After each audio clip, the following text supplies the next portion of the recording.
ఘడియవో జన్మగా నే గడుపుతున్నానని ఈ మహిమ నీదేనని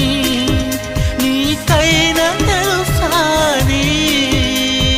నీకు చెప్పాలని ఒకే ఒక మాట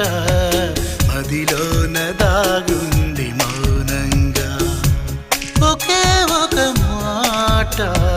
పెదవో పలేనంత తీయంగా నా పేరు